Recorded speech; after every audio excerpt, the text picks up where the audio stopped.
Welcome back. September is Suicide Awareness Month, and it's a time to learn about the warning signs of suicide and ways to prevent it. We have Nathan Miller here now from Volunteer Behavioral Healthcare System. Nathan, thank you for being here. We always appreciate you coming by and sharing your insight.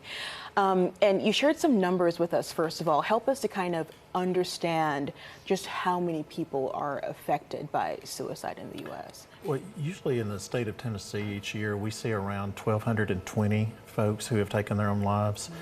Sometimes that wavers a little bit. We've seen some decreases over the last few years, but then the last couple of years it has increased. Wow. For instance, the ages of 10 to 24, it's the second leading cause of death for those ages. We see a lot of folks that are middle-aged as well taking their lives. So it has a big effect in our population, our community. What do you think has contributed to some of these recent numbers the most? It could be the fact of financial means. It could be relationships. There's a lot of different factors that fall into this. When we see the state of what happens these days, you know, there's a lot of depressing news that we see every day that we hear. COVID, we had a lot of jobless folks. We had a lot of folks with financial issues, and those tend to bring on more common issues with suicide. Wow. And you also shared the methods. What are people most commonly using in order to take their lives? The most common method used is firearms. And most of the time that is with the male population.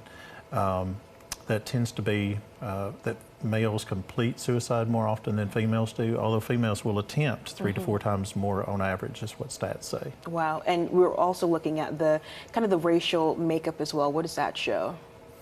The ratio that we look at with the ages depend on what age they are and what method they use and what their reasoning would be for doing that. When we see folks that are closer to the end of life, you know, they may see that they may feel, you know, that they're not useful anymore, that they've used up their purpose in life, that they don't have anything to live for, which is absolutely not true. Wow. Where when we see some of the younger folks, it looks like that, you know, social media may be a part of that. The things that we have going on in our world, the political unrest, the financial issues, different things that we have. So what are some of the signs that people can look for in their loved ones? Depression, isolation, acting out sometimes. If there's an issue with financial problems or with relationship issues such as divorce, maybe they've lost a loved one to a death. Those type of things are things that we really want to look at. Those are the most prominent that we see, although there's a whole list of those issues. What do you do when you start noticing some of those warning signs? Well, be direct. Always be direct with somebody. Okay. Especially if they're talking about suicide, or if they're talking about no reason to live, or they can't go on, those type of things. You know, we really want to make sure that you're direct with them, because literally their life may depend on that. You know, get them some help. Okay. Be honest with them. Whether that's a clergy or whether it's a friend. Do you say the words, do you say, I believe you're showing signs of being in trouble, or do you say, I believe you're showing signs of attempting suicide? How direct should you be? Very direct. Okay. Absolutely direct. Okay. Because like I said, their life literally depends on it. Okay. So, you know, and if they need that professional mental help, they need to do that. Okay. If it is imminent, if they're sitting there, you know, and there's an event about to happen, 911 is always the best thing to do. Okay. If they can wait to call a crisis line, that's great. There's 24-hour services that do that help these folks.